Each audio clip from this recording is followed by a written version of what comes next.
Welcome to the Animalz Podcast. I'm Ty Magnin, the CEO at Animalz. And I'm Tim Metz, the Director of Marketing and Innovation. This season on the Animalz Podcast, we're pushing back the corporate curtain to show you how the largest, most complex B2B SaaS teams actually get content out the door. Our mission is to demystify these hidden machines and reveal what it really takes to run content at scale. Hear from content leaders of some of the biggest names in SaaS, sharing the systems they've built, the battles they fought, and the lessons they've learned along the way. Today's episode is a prequel to the enterprise season. So you're going to hear from Tim and I about, how we got here and decided on this topic for a season. Let's talk about enterprise. Why do we want to talk about enterprise content marketing? I'll take it back to personal experience. So once upon a time, from 2018 to 2022, I led a large content and web team at UiPath. UiPath, when I joined, we were at 40 million in rev. We were about 1,000 people. When I left, we were $1 billion in revenue and like 3,000 people plus, maybe 3,500. It was like hyper growth, a lot of change, and 3,000 people to me. I don't know about you, Tim. Like that feels pretty enterprise. Like my background before this was startups. Hadn't worked at a company larger than 100. What I found when I was in this enterprise content leadership role was, well, first I didn't know what the hell I was doing. Honestly, because content just plays a different role at a larger company than it does at a, marketing team of 10 or whatever. And so it was a struggle for me to figure some of that out. And I didn't feel like there was a lot of people in the content world that were sharing actively from an enterprise seat, how they build these teams, how they measure success, how they collaborate with different stakeholders, things like this. And so I felt like I had to learn a little bit the hard way, figure it out for myself. And when I've chatted with other folk that work at enterprises, I think the notion is often similar, where, I don't know, it's just like something about bigger companies. If you're going to network, you can kind of just network within your marketing team of a couple hundred people, and learn from them, as opposed to going outside and learning from other folk. But really, I think you can steepen your learning curve, in a good way, right? Learn faster. By chatting with folks outside. So for me, the goal of this season, the primary goal is help folks that are in this seat learn from one another, and then there's some other goals too. But yeah, that's the big one. Well, I guess then I have to admit, I think the largest company I've been at is 300 people startup at some point, at its highest point, and definitely not anywhere close to 40 million or 1 billion in revenue, or however many billion you said. So I think I have I think I'm the much more typical startup person. So I probably have all these stereotypes in my head about enterprise, bureaucracy, politics, big, 10 people working on one article, whatever, like things like that. It's kind of how it is, though. It's not. There's stereotypes that maybe showed up for a reason, Yeah, no. So I'm just going to learn a lot and try to get through those stereotypes. Obviously, in my previous role at Animalz, when I was a senior content marketing manager, I've worked with some enterprise clients. So I only have somewhat outside perspective. Yeah, I'm very curious to hear from folks and learn about that and ask the stupid questions. I think this season, maybe that's my role. Mine too. Honestly, because I just haven't had enough at bats here with folk that have done something similar. One thing that was interesting that I had to figure out along the way was the role of content at UiPath. From where I came from, AppQs, content was this strategic thing that was tasked with, producing in order to then bring back revenue and pipeline and MQLs really. Content owned the number, right? We own the organic search number. I think we owned some piece. We owned email as if we're looking at default channel groupings via GA4, email would be another. I think referral traffic was still content because we did a bunch of guest posting and things like this.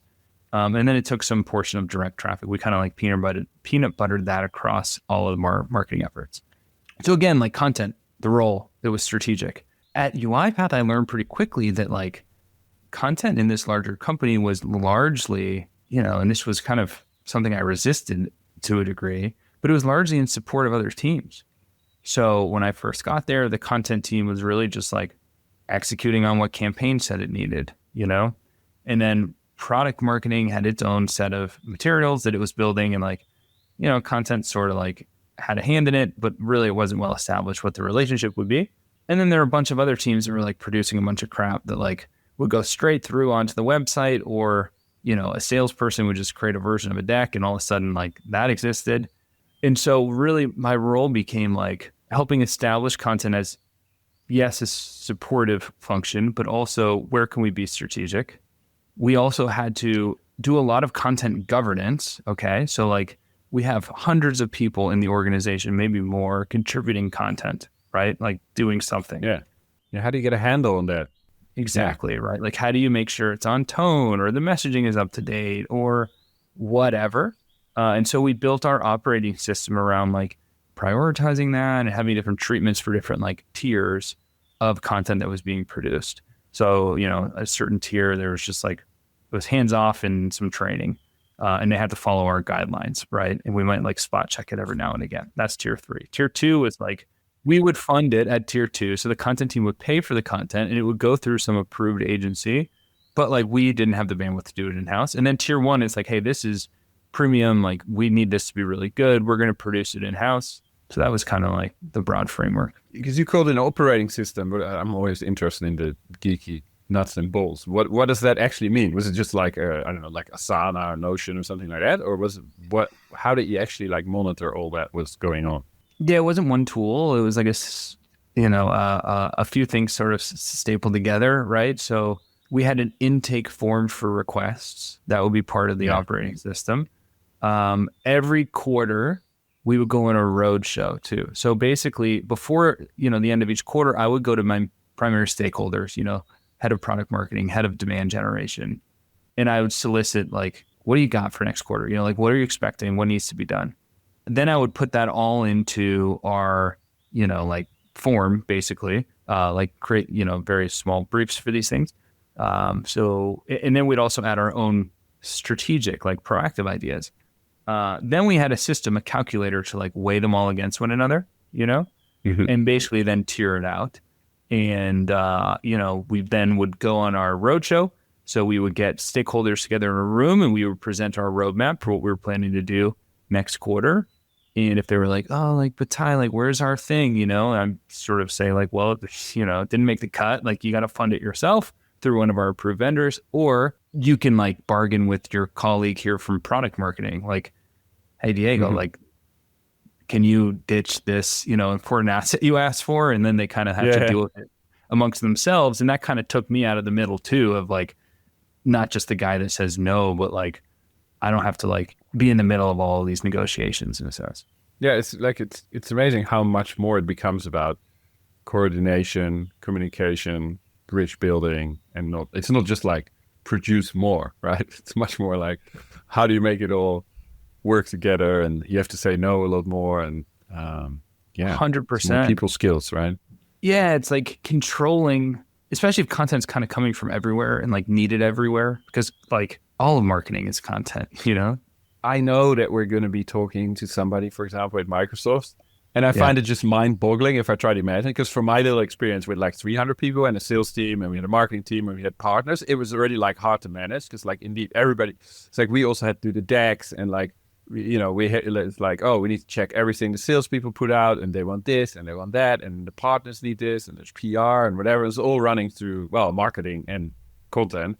And I mean, that was at that small scale, right? So it's like, and then you have your skill at UiPath, and then you still have a skill above that, and I just can't imagine what that looks like and how you keep that under control, or like where you let go. I guess it's almost about where do you want to take control and where do you kind of let it go, right? And even if you let it go, you're still kind of responsible. So yeah, it's just incredible to me how somebody can manage that. Yeah. I don't even know how to get into the Microsoft. I mean, Microsoft has, I just looked it up. According to Google AI overviews, as of 2024, Microsoft roughly employs 220,000 people globally. I was going to guess 300,000 would have sounded large, like too large, but actually it was kind of close.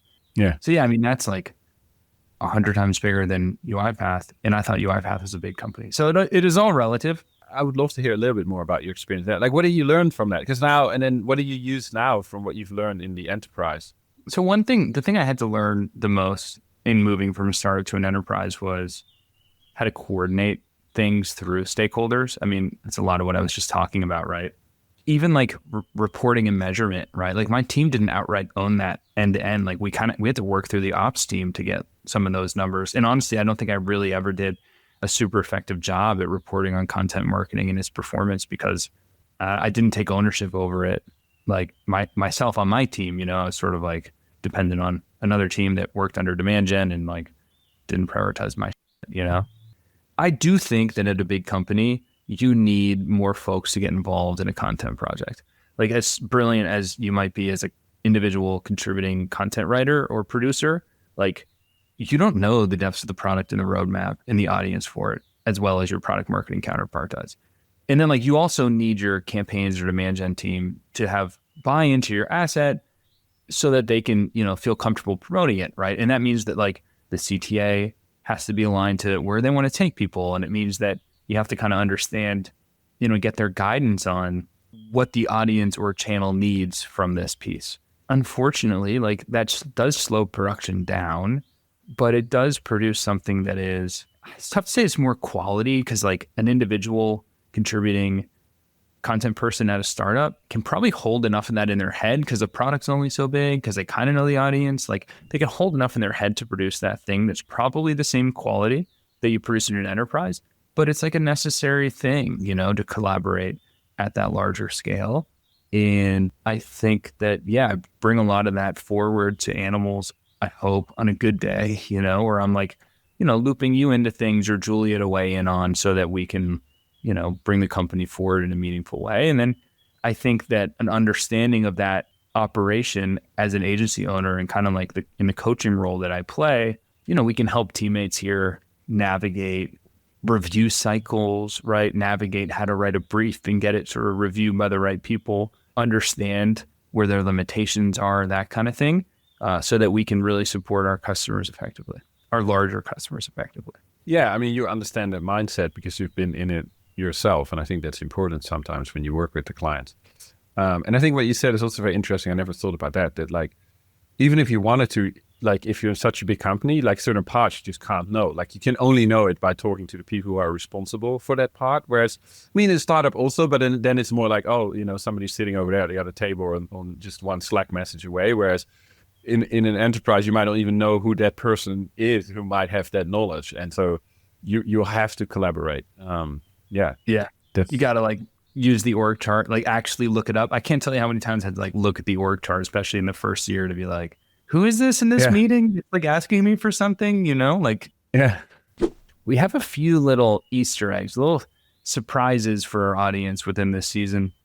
There's a buddy of mine, Matt, who's coming on from Pipeline 360 to chat about like, we have to give this one a name, Tim, but like he's basically flying around the world to distribute his white papers by hand. Okay. So the flying distribution engine.